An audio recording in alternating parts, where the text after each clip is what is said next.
ঢাকা এখন পৃথিবীর দ্বিতীয় বৃহত্তম নগরী। 3.5 কোটি মানুষ, 40%-এর বেশি লোকজন ইনফর্মাল সেটেলমেন্টে বসবাস করে। একটা জিনিস মাথায় রাখতে হবে, সেটা হচ্ছে যে এই শহর হচ্ছে সিটি কর্পোরেশন যখন দুটো ভাগ হয় তখন সিটি কর্পোরেশনের লোক সংখ্যা ধরে নেওয়া হয়েছিল অ্যারাউন্ড 1 কোটি প্লাস প্লাস, এবং সেটাকে মাথায় রেখে দুটো সিটি কর্পোরেশনকে ভাগ করলে আমাদের ভাগে 80 লাখ 90 লাখ লোককে মাথায় রেখে দুই সিটি কর্পোরেশনের লোকবল ওই অনুযায়ী কিন্তু উত্তরের এবং দক্ষিণের কিন্তু ঠিক করা হয়েছিল।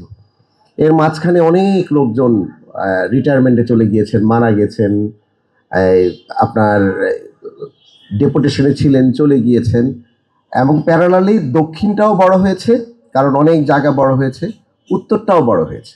18টি ওয়ার্ড উত্তর এসছে, দক্ষিণে কেরানীগঞ্জ নতুন করে যুক্ত হলো, ডেমরা অন্য জায়গায় যুক্ত হলো।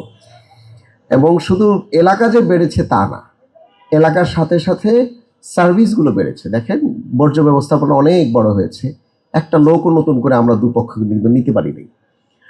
Waste management, electricity, street light থেকে শুরু করে ইঞ্জিনিয়ারিং থেকে শুরু করে সব ধরনের সার্ভিস বাড়তে বাড়তে ঢাকা এখন পৃথিবীর দ্বিতীয় বৃহত্তম নগরী। 3.5 কোটি মানুষ, যেখানে 80-1.5 কোটি, সেটা গিয়ে দাঁড়ালো এখন 3.5 কোটি মানুষকে আমি এবং মোহাম্মদ ভাই, আমরা আমাদের মন্ত্রণালয়ের আমাদের সচিব মহোদয় আছেন, তার আন্ডারে আমরা এটা আসলে সার্ভিস দিতে চেষ্টা করি।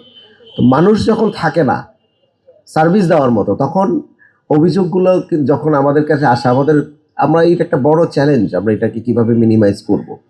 এবং এটার একটা বড় জায়গা হচ্ছে ট্রাফিক ম্যানেজমেন্ট। আপনি দেখবেন এই ঢাকা শহরে এই যে ট্রাফিক নিয়ে আমরা যখন কথা বলি, এখন এত লোক বেড়েছে এবং এই লোককে সার্ভিস দেওয়ার জন্য বাহন অনেক বেড়েছে একই সাথে সাথে, এবং এই লোকগুলোকে সার্ভিস দেওয়ার জন্য বাজার বেড়েছে, ইনফর্মাল ইকোনমি বৃদ্ধি পেয়েছে, এবং এই পুরো শহরের 40%-এর বেশি লোকজন ইনফর্মাল সেটেলমেন্টে বসবাস করে, কাঁচাবাড়ি, সেমি পাকা, পাকা ঘরে বসবাস করে, এবং ওদের থেকে আমরা ট্যাক্সও পাই না।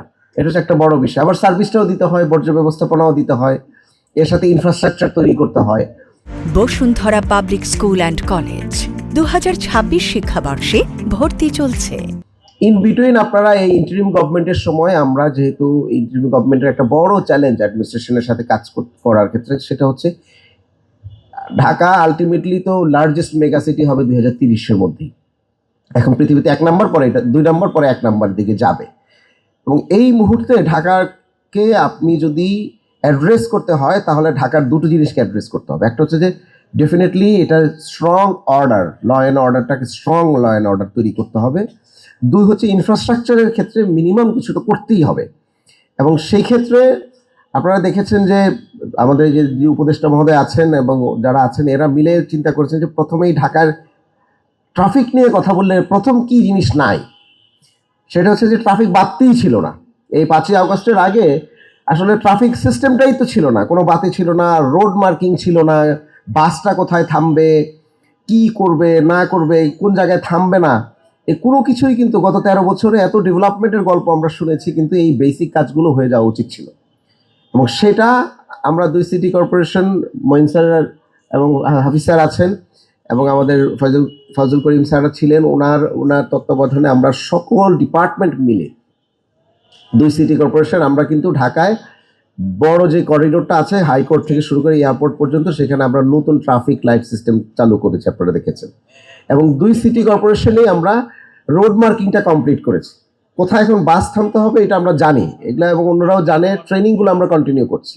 এবং এগুলো এর সাথে সাথে আগামী সপ্তাহে আপনারা জানেন যে অনেকগুলো বাস নামানো হবে, ইভি বাস নামানো হবে। তো সুতরাং এগ্রিগেটভাবে পুরো ট্রান্সপোর্ট সিস্টেমটাকে ধরে ধরে একটা চেঞ্জ করার জন্য পাইলটিংগুলো কিন্তু আমরা শুরু করে দিয়েছি।